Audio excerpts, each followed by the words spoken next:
friends, welcome back to our channel. Today I am following up on my palettes on the chopping block. First time this year in 2020 that I decided to do this. I have made a decision about all of my palettes, and I also come with some exciting news. Many of you in my video where I first released the palettes I wanted to scrutinize, and I mentioned in there that I thought about maybe perhaps popping some shades out, and some of you were like, oh, I would love to see if you do go that route. I'd love to see you pop them out. Few disclaimers on that. I'm not a pro. There is a chance that I will totally destroy the shadows, but I at least feel confident enough that I can repress them if I don't totally smash the powder to smithereens. So just know that I don't have like legit tips. I'm just gonna show you how I sort of muscle my way through it. But two, it really prompted me to want to commit to a new filming style, and that is overhead shots. I have a number of videos I've wanted to film using an overhead style, but I am not like a true beauty guru. I don't have a like legit great setup. I was hoping here in the house that I would like get my act together after these many years and finally get a good setup, but I'm still sort of like jimmy rigging stuff together. But I finally decided that I wanted to invest at least in the ability to do overhead shots because there is enough content. I'd say over the last like 9 months I've wanted to film, but have felt limited by the fact that I can't film it truly overhead. So I'm going to do that. I won't show you the content for that in this video. I'll make it a whole separate video, but thank you for encouraging me to finally make the plunge because I've wanted to, but I just wasn't sure if it was worth it, but you guys helped me. So without further ado, let's go ahead and talk about the palettes that I wanted to reckon with in this chopping block time. So we'll start with the one that probably will be the least surprising. It's my Disney Designer Collection from ColourPop palette. So when I talked to you guys about wanting to bring this in, I mentioned basically that there were a lot of shades in this palette that I knew didn't jive with me just off of like my preferences to begin with. And then there were a few other ones that I had tried that I didn't like. So it wasn't looking good for this palette, but I decided to give it a whirl, and I intentionally wanted to use some of the other shadows down here. I particularly used Enchanted Rose and Poison Apple. And here's what I've discovered about this type of tone on me. These shades end up pulling pretty magenta on my complexion, and it's not cute. It's not a good magenta. I don't think magenta is a tone that looks particularly nice on my skin. I feel like I can pull off sort of like a more mauve-y leaning magenta or more of like a deep maroon color, but even maroon can look like a little iffy on me. So when I wore them, it just didn't look cute throughout the day, either one of them. So essentially like that means I have wiped out the entire bottom row of this palette. Fun. And then I have chosen Fairy Godmother and Thingamabob before I even did it in this round that I didn't like those. So now I'm basically down to 3 shades in the next row that are super generic. They're pretty, but they're super generic shades. So this palette is not staying intact as it stands. I had told you guys that I was totally cool with dismantling this palette, even though I love the packaging. And many of you came at me with like, no, warning, warning, warning. You can just take these out with a magnet. I don't own a magnet, so I'm gonna acquire one, and then I'm gonna try that theory out. I have never done anything but totally destroy a palette to take shadows out of it. So I will be curious to see if I can do that. And then what I might do is I might pop some other ColourPop singles that I have. I don't think that they're the same size, so I don't think it's gonna actually work. But at least I want to keep the mattes in here because I do like them as it stands. And if I keep this whole palette with just the mattes, I won't necessarily mind that because she is pretty. She is a pretty palette. So first palette is basically being decluttered 90% of the way, and some shades are being allowed to stay. Next palette I pulled and wanted to work on was the Studio Makeup On The Go eyeshadow palette in Cool Down. So this I got in a BoxyCharm. I had another one where I panned a couple of shadows and then decided to get rid of it because it was very generic and I had a lot of other palettes of the same shades. This one, however, I was real into because it's cool toned, and I've been like a closeted cool tone lover for quite some time. So I pulled this out, and the quality just doesn't feel like it's there. I don't know if that's because I've had this for a few years and so that changed things, or if I've really learned a lot more about eyeshadow quality and I've had really nice eyeshadow quality in the last couple of years, that this just doesn't really stand up. So like, for example, the mattes in here, these three like darker mattes are super chalky and like dusty, and I try to pack color on and it's like kind of patchy, and then I kind of blend it out and it goes away for nothing. Like, it's just not great. And then there was this color that I was like, yes, like the swatch of it. Ooh, it's like liquid metallic. It's got like chunky glitter in here. So as you're trying to either apply it with your finger or apply it with a brush, you get pounds of glitter under your eyes and you can't get rid of that glitter. So I had glittery under eyes that day. Such a cute look. So it just wasn't working for me. And like this color is just sort of like blasé, like it looks nice in a swatch but isn't nice in real life. The only two things in here that I like a lot are these really light metallic shades. Those don't have any glitter in them. They're not like chunky or dusty or anything like that. They're good. So I am going to dismantle this palette to keep just those two shades. The other ones are just being tossed because I don't think it's great quality, plus it's a little bit old. So this one also did not make the cut. Third palette I wanted to focus on was my Cargo Cosmetics Emerald City eyeshadow palette. I am so sorry that I chose two palettes that have like a metallic background. Don't companies know that for the YouTube world, it's not great to have this kind of shiny packaging, but alas, here we are. I want to love this palette. I think this palette has so many things that should just be magical for me. It has nice neutrals, it has a minority of mattes, it's mostly a shimmer palette. Like this should check off a lot of boxes. But here's the reality. Cargo is just not standing up with the quality of shadows that I have from like Lorac. The Lorac shadows, which are the majority of the shadows that I own, are just stellar. Their mattes are stellar, their metallics are stellar, their shiny shades are stellar. Like, they're just top to bottom. They got good shades. And I feel like I like the colors in here, but it takes me a minute to get them applied. It's hard for me to blend them out while they retain some of their impact. Like, I can't keep both.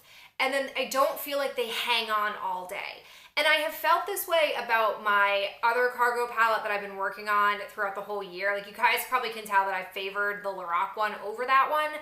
I've worked with it because it is workable and I chose it and I'm not a quitter. But like, when I think about wanting to do the same thing with this palette, I don't feel like it's just what I want to do. I'm just not into it. The only exception to that is one shade in here, and it's gonna look like nothing. You're gonna be like, Victoria, that's the shade you're gonna go buku for? I'm serious. It's called Space Needle. It is this one right here. I know, again, it's hard with the gold background. I tell you, it looks like nothing, but it is everything. This is one of those shades for me that, because I'm so pale, it works really well as like a light sort of brown shade. I like to use it when I'm trying to do a lid look that is like a deeper purple or a blue. That rarely happens, but I recently had a video where I had blue lid shadow on and I had used Space Needle in the crease and it was just everything I wanted. It really helps sort of define my crease without distracting or competing with the bright lid look, and I'm here for it. So as the way this whole video seems to be going, I am dismantling this palette just to keep the one shade, and I really will be sad if I can't save Space Needle, like if I'm actually too much of an animal that I break the whole palette, but I'm gonna try real hard. But this whole palette itself, aside from one shade, is not staying in my collection. It does not get a spot in the coveted eyeshadow palette realm. Number 4 here in the palette collection that's being chopped is my 18 color Galaxy Chic BH Cosmetics palette. This palette,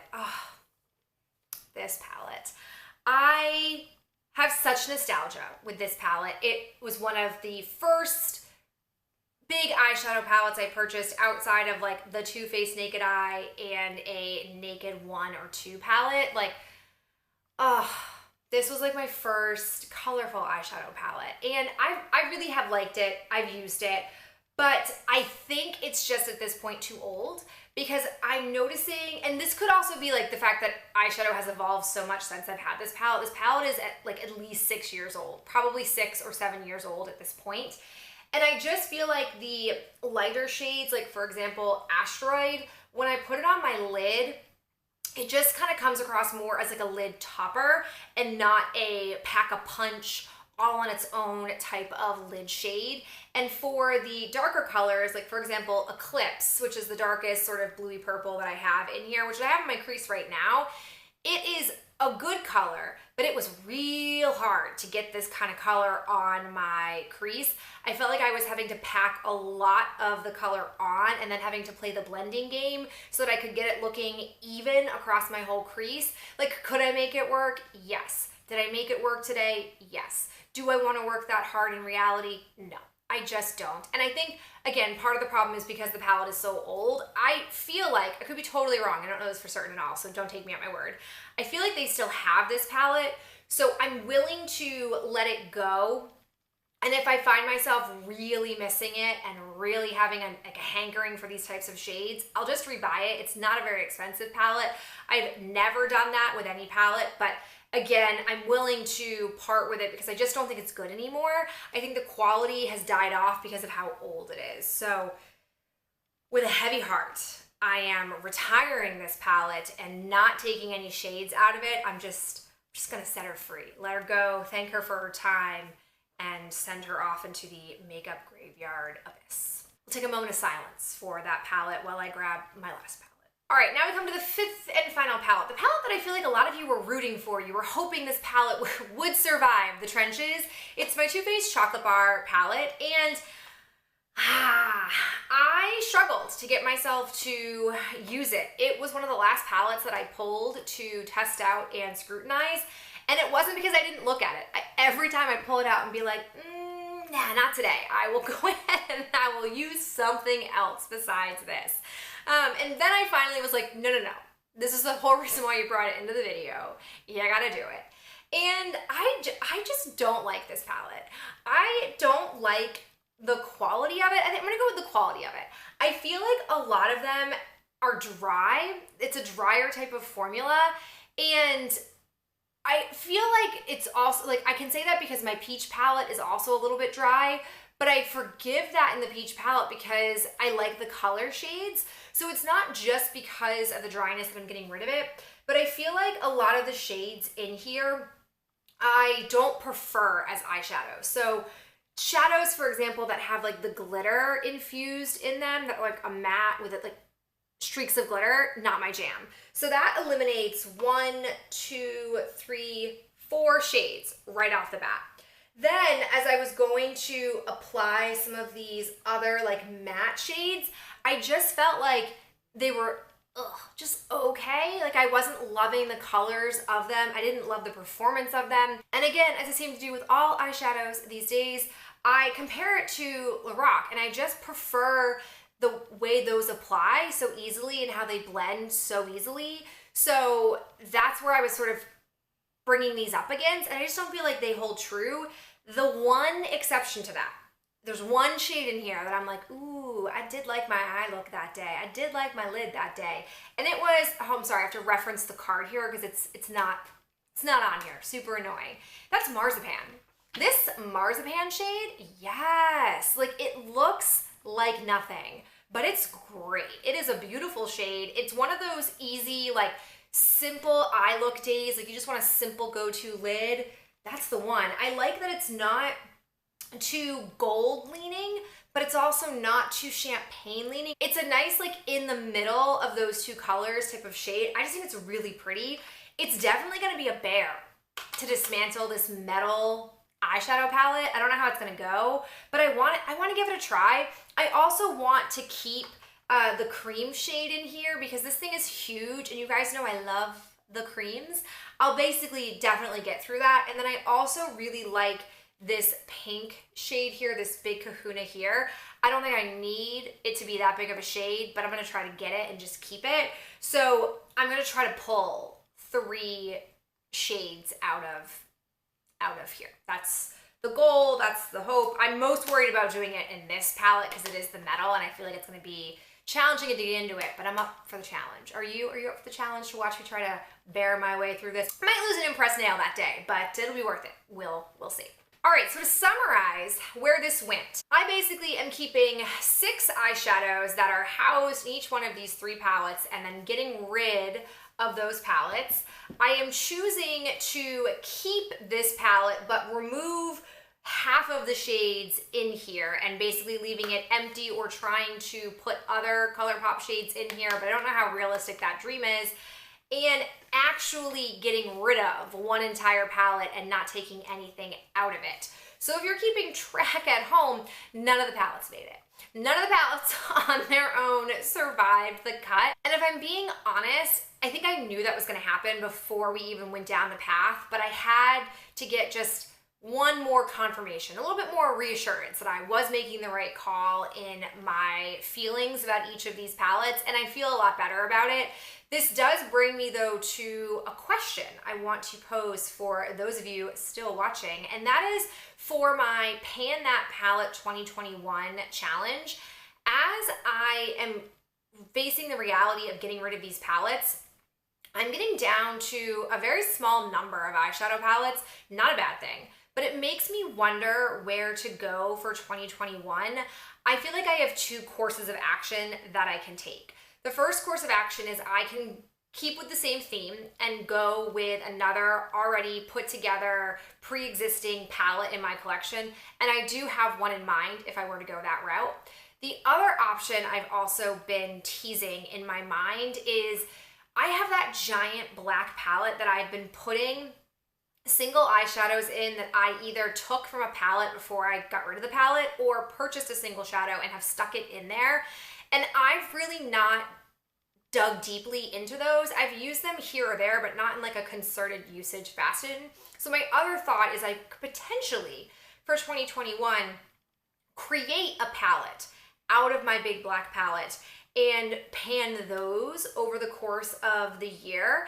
I think that there are pros and cons with either approach for the project. So I've been curious to know your thoughts and feedback. If you've done either challenge or you've done both, let me know the compare and contrast, pros and cons of each, and let me just know your thoughts. Because on the one hand, I do this project for myself. Like I like getting usage, I like getting palettes used up completely. But on the other hand, I also do it for you guys. Like I think it's fun for the viewers at home to be able to engage and feel excitement about the palette that I'm panning. So I see both sides of like, on the one hand, if I go with a pre-existing palette, you yourself may have this palette and can feel inspired, or you can get ideas, or you can get motivation to pan it as well. Versus if I do a bunch of singles, there's a chance that you don't have any of those shades, or you don't like the combo that I come up with, so like you don't really care. I don't know. I'm just curious your thoughts. We've still got time before the year is over to make our decision. I so very much enjoy you tuning in, and like I said, stay tuned for me to start doing some overhead filming. I have been researching what I want to purchase. I just need to go ahead and make the purchase and then get everything set up, and I am looking forward to that. I hope you're having a fabulous day, and I look forward to talking with you